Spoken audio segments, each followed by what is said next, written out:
Description से हमें पता चलता है कि ये इन्वेंशन हमेशा होती रही है, लेकिन इसको रिकॉग्नाइज होना, जैसे जैसे कहते हैं ना कि हम अवेयर होते हैं अबाउट आवर राइट्स, वैसे वैसे हमारी अवेयरनेस बढ़ी है कि हाँ इस तरह की भी प्रॉपर्टी होती है, ये भी एग्जिस्टेंस में है, तो इसकी भी वैल्यू होनी चाहिए, इसके ऊपर भी हमारा अधिकार होना चाहिए।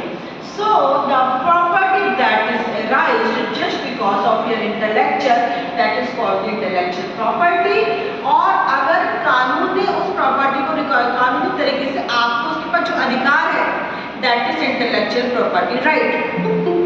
So firstly we should know about the meaning of this word intellectual property right। So we can say the right that is a right just because of our intellectual property, that is called the intellectual property right। अब ये है कि हम बात करते हैं कि इसका सबसे पहले क्या हुआ, कहाँ से इसका ये कंसेप्ट आया था। तो हमने देखा, आपने WIPO एक सुना होगा, world international property, world intellectual property organisation. उन्होंने इस चीज को जो एक रिकॉग्नाइजेशन दी, उन्होंने कहा हाँ इस तरह की जो प्रॉपर्टी होती है उनका भी एक एक्सिस्टेंस होता है, और जिसकी वजह से वो प्रॉपर्टी एक्सिस्टेंस में आई है, लोग उसकी पहचान बनी है, उस प्रॉपर्टी के ऊपर उनका जो राइट है उसके हिसाब से उनको बेनिफिट मिलना चाहिए।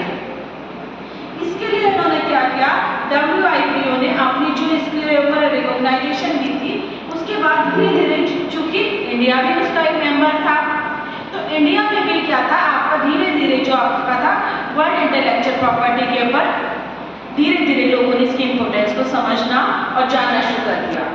सो in short we can say this is also a invisible rights that is available on our property, that is invisible.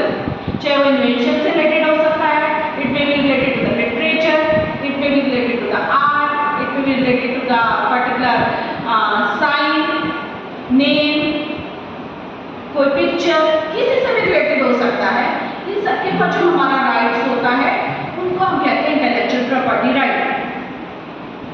So I think you can understand well about the meaning of this word intellectual property right. अब आते हैं हम इसके types. हम बात कर रहे हैं, हमने कहा कि ऐसी प्रॉपर्टी जो अलग अलग तरीके से रिलेटेड हो सकती है, अलग अलग चीजों से रिलेटेड हो सकती है। तो ऐसी प्रॉपर्टी कितने टाइप्स की होती है, इसमें क्या क्या चीजें आती हैं। तो सबसे पहले जब हम ये टाइप्स की बात करते हैं तो हमने देखा ऐसी चीजें, इसमें आते हैं आपके पेटेंट आते हैं, आपने वर्ड सुना होगा patent, copyright, trademark, industrial design, geographical indication, these are some famous words, those are some in the category of intellectual property right right. तो इन्होंने कहा, हमने कहा ऐसे इसमें अलग अलग चीजें हैं जो हमारे इंटेलेक्चुअल लेवल को बढ़ावा देती हैं। अब पेटेंट क्या चीज है, पेटेंट कहता है रिलेटेड टू द इन्वेंशन, जो आपकी इन्वेंशन से, आविष्कार से रिलेटेड जो चीजें होती हैं। आपने देखा होगा साइंटिस्ट नए नए रिसर्च करते रहते हैं, नए नए इन्वेंशन होते हैं, तो ऐसी चीजें, ऐसे इन्वेंशन जो नया इन्वेंशन हुआ है उसके ऊपर हमारा राइट होगा, क्योंकि हमने अपनी मेहनत से उसको रिकॉग्नाइज किया, फाइंड आउट किया है। ये बेसिकली क्या होता है, ये हमारे मैन्युफैक्चर से रिलेटेड हो सकता है, हमारे यूज से रिलेटेड हो सकता है, हमारे सेल से रिलेटेड हो सकता है, किसी भी चीज़ से रिलेटेड हो सकता है। जो एक नई खोज हुई है, जो खोज के ऊपर जो चीज़ होती है उस पर अगर हमने अपना पेटेंट करा लिया, अब कराना भी जरूरी होता है भाई, ये सारी चीज़ें डिटेल में आपको बाद में बताऊंगी, पहले आपको ब्रीफ को बता देती हूँ आज आपको।